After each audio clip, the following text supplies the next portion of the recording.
ஒரு பிரபல தனியார் தொலைக்காட்சி முக்கியமாக மணிமேகலையை இணையதளத்தில் ரசிகர்கள் திட்டிக்கொண்டு வருகிறார்கள்.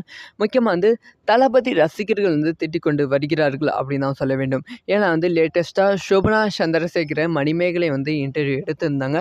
அப்போ சோபனா சந்திரசேகருக்கு அவங்களோட இறந்த மகள், அதை தளபதி விஜய்க்கு ஒரு தங்கை இருந்திருக்கு, வித்யா அவர்கள். ஸோ அந்த ஒரு மகளோட ஃபோட்டோவை வச்சு ஏஐ டெக்னாலஜி மூலமாக விஆரை யூஸ் பண்ணி அவங்கள கொண்டு வந்திருந்தாங்க. அப்போ சோபனா சந்திரசேகர் அவங்கள கட்டி பிடிக்கிற மாதிரிலாம் ஏஐ டெக்னாலஜி மூலமாக கொண்டு வந்திருந்தாங்க.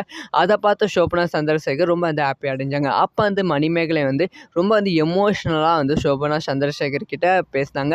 ஸோ அது சோபனா சந்திரசேகரை எமோஷன் ஆக்கணும், எமோஷன் ஆகி டிஆர்பியும் வியூஸையும் இன்க்ரீஸ் ஆக்கணும் அப்படிங்கிற நோக்கத்தோட பேசின மாதிரி இருக்குது அப்படின்னு சொல்லி இணையதளத்திலும் சரி கமெண்ட் செக்ஷன்லையும் சரி ரசிகர்கள் செம்மையாக திட்டிக் கொண்டு வருகிறார்கள். உங்களுக்கு வேறு வேலையே இல்லையா, மற்றவங்களோட எமோஷனை வச்சு தான் நீங்கள் இந்த மாதிரி சம்பாதிக்கணுமா அப்படின்னு இப்படின்னு திட்டிக் கொண்டு வருகிறார்கள். ஸோ இது மணிமேகலை என்ன பதிலடி கொடுக்க போகிறாங்க அப்படின்னு சொல்லி வெயிட் பண்ணி தான் பார்க்கணும். இதை பற்றி உங்களோட ஒப்பீனியன் என்ன?